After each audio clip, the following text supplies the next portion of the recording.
सोचिए, एक सल्तनत जो पूरी तरह बिखरने की कगार पर है, और फिर आता है एक सुल्तान जो सिर्फ अपनी जिद और बेइंतहा क्रूरता के दम पर उसे फिर से खड़ा कर देता है।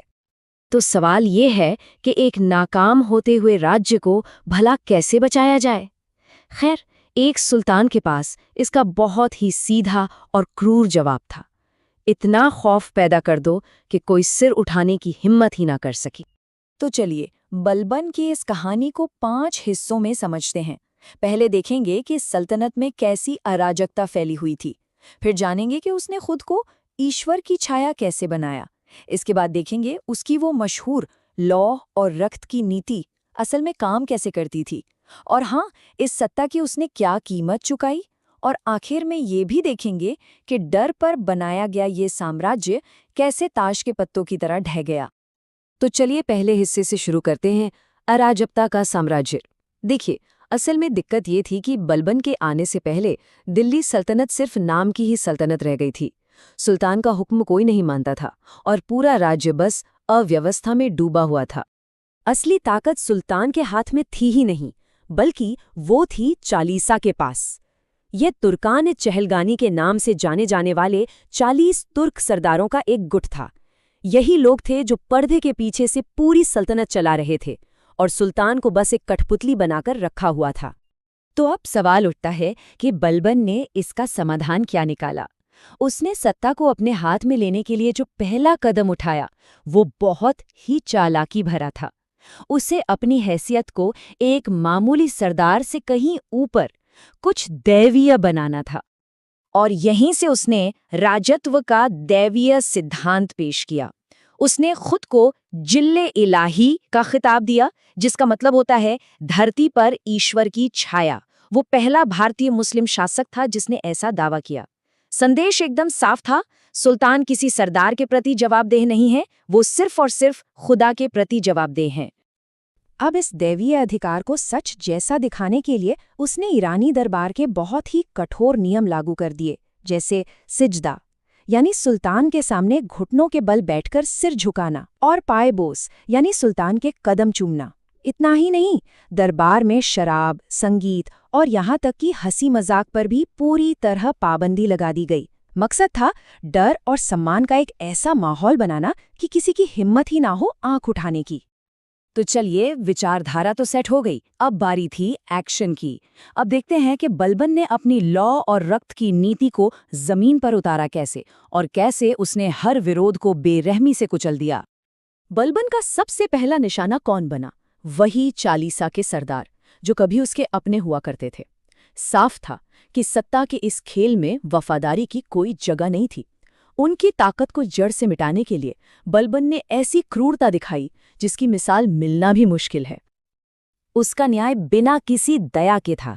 सोचिए, बदायूं के गवर्नर को सरेआम कोड़ों से पिटवाया गया, अवध के शासक को 500 कोड़े मारे गए, और एक सरदार अमीन खां को तो अयोध्या के गेट पर ही फांसी पर लटका दिया गया। संदेश बिल्कुल साफ था, या तो वफादारी दिखाओ या मौत के लिए तैयार रहो। बलबन के खुद के शब्द उसके नजरिए को साफ कर देते हैं। उसने एक बार कहा था, जब मैं किसी तुच्छ परिवार के आदमी को देखता हूं तो मेरे शरीर की हर नाड़ी गुस्से से फड़कने लगती है। मतलब वो सिर्फ और सिर्फ ऊंचे वंश और खून की शुद्धता पर यकीन करता था। और इसी सोच को हकीकत में बदलने और अपने कंट्रोल को पत्थर की लकीर बनाने के लिए उसने 3 बड़े कदम उठाए। पहला, दीवान बरीद नाम का एक खुफिया जासूसों का नेटवर्क बनाया जो हर सरदार पर नजर रखता था। दूसरा, दीवान अर्ज विभाग बनाकर सेना को पूरी तरह अपने काबू में कर लिया। और तीसरा, विद्रोहियों का ऐसा दमन किया कि लोगों की रूह कांप जाए। कटेहर में तो उसने बगावत को कुचलने के लिए 9 साल से बड़े सभी लड़कों और आदमियों को मौत के घाट उतारने का हुक्म दे दिया था। लेकिन सल्तनत के अंदर सब कुछ कंट्रोल में लाने के बाद भी एक बहुत बड़ा खतरा बाहर से मंडरा रहा था, और वो थे मंगोल। और इसी खतरे ने बलबन से वो कीमत वसूली जो शायद कोई और नहीं वसूल सका। ये बाहरी खतरा थे मंगोल, जिनकी लहरें हिंदुस्तान की सीमाओं पर लगातार दस्तक दे रही थीं। बलबन इस खतरे को बहुत अच्छी तरह समझता था, इसलिए उसने सरहद पर किलों की एक मजबूत दीवार खड़ी कर दी।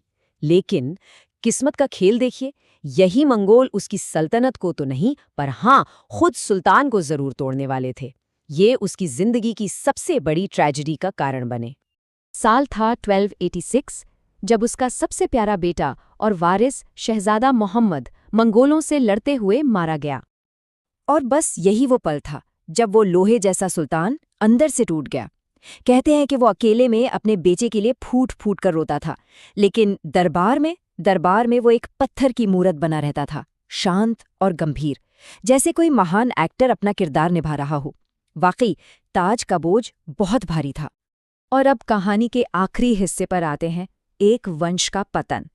बलबन ने जो साम्राज्य बनाया था उसकी बुनियाद सिर्फ और सिर्फ डर पर टिकी थी, और यही जो उसकी सबसे बड़ी ताकत थी, आखिर में उसकी सबसे बड़ी कमजोरी भी साबित हुई।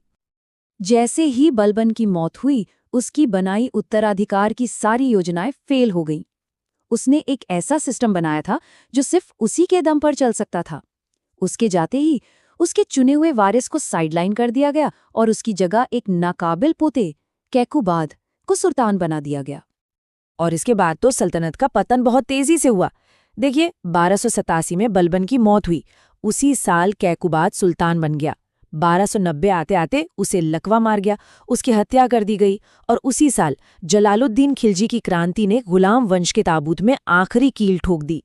सिर्फ 3 साल लगे बलबन की सबसे बड़ी ताकत यानी उसका खौफ और पूरा कंट्रोल ही उसकी सबसे बड़ी कमजोरी निकली।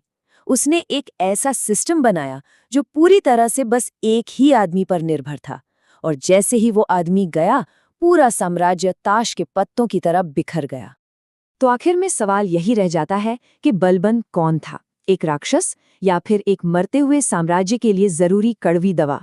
खैर, इसका फैसला तो इतिहास पर ही छोड़ देना चाहिए।